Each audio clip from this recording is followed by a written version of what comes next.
is iets waar we allemaal wat van vinden.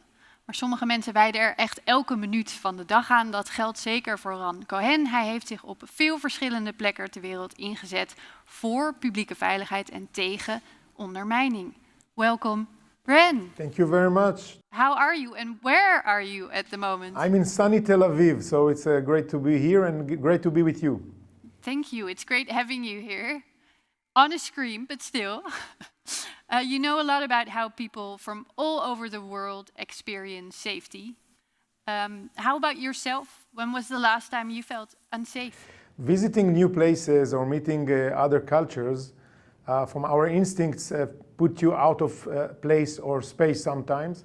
And being in other faraway countries or cities make me feel unsure. And then there is a process that you need to pass with time and knowing people and understanding cultures.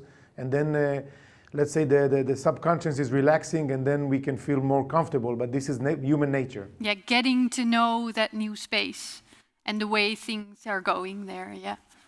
And what is normal and abnormal. Yeah. Yeah. You have prepared more on the challenges of safety you believe we are facing, but also the possible solutions.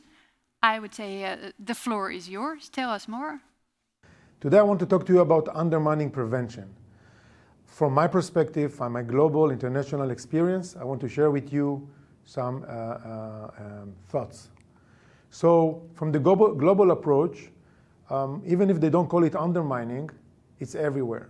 Organized crime, global terrorism, narco-terrorism, vandalism, hooliganism, it's everywhere. And part of this experience, I traveled almost 30 countries, worked with 20 governments around the world. And if it's electricity companies, the oil industry, if it's municipalities, always needs to come with a local approach, local expertise to find the sources of the problems and what is the declared pain and find solutions very locally and in a tailor-made manner. So it was, I worked in Mexico and in Chile and Bolivia and the US and of course in Europe. Talking about Europe, again, part of European problems and not only national problems, I think the approach needs to be changed and more information needs to be shared among countries and partners of the EU. I had the honor to work with the FP7 programs, 3 research programs.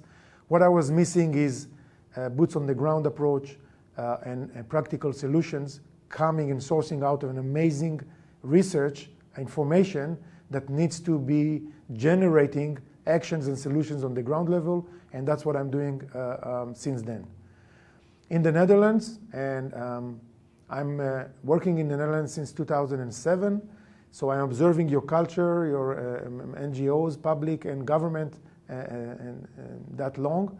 And I think the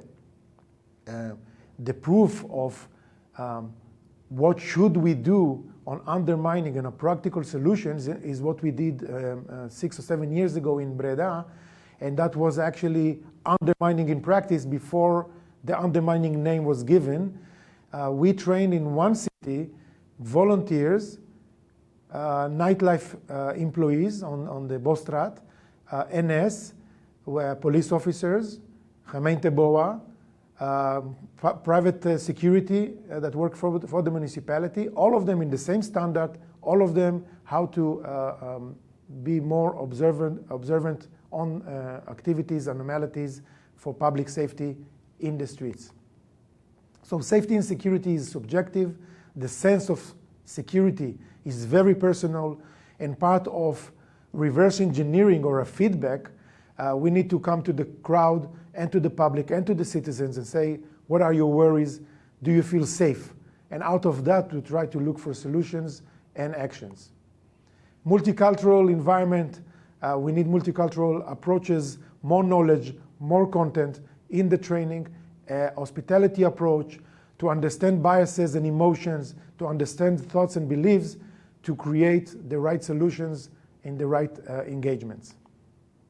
And of course, the 4 partners, government, academy, the industry, and the community need to be shared that information and to build trust in activities. The government needs to trust more the wish and the control of the citizens on their life. They want to be more involved.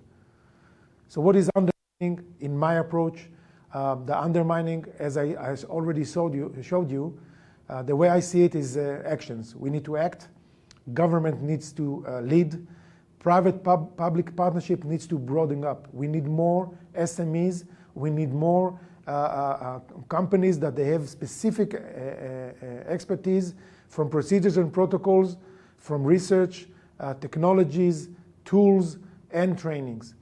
And the last part, and the most important from my perspective, citizen participation. And when you use apps, I want to see more crowd sourcing, more information coming up for the analytics of the government to find solutions, of course with regulations and privacy issues.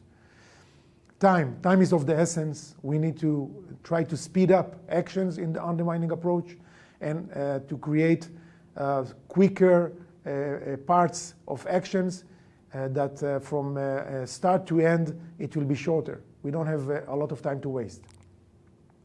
Incidents happens, and as citizens, we want special forces to help us. I think special forces on the ground level, an immediate approach, will be always the citizens, wijkagent, street coach. So I call special forces to these people like social workers and et cetera, and I think that's something needs to be figured out, that special forces need time to arrive, and in the meantime, we need more partners. So the gap and the leap to gap is a change from approach, from national to local, from organizational to individual, from the past and future. We need to update processes, and from, as I said before, theory to practice. We need to do that for results. So my main actions is awareness program for early detection. That's what we do every day in every environment. And with blended learning, I think blended learning is very important, and I will show you one examples. Into the mobile information about pickpocketing. This is the video clip that we shared with a lot of people, 170,000 citizens in the Netherlands, just for information about pickpocketing before leaving for vacations. So these indicators of these actions, activities, the MO of pickpockets threat, I think you can see the body language, behavior, you can see the signs, and you can be more aware on yourself. And awareness for me is a personal awareness, environmental awareness, where we at, and situational awareness. It's happening now. What should I do? Thank you so much for that, Ran Cohen. Thank you for your talk.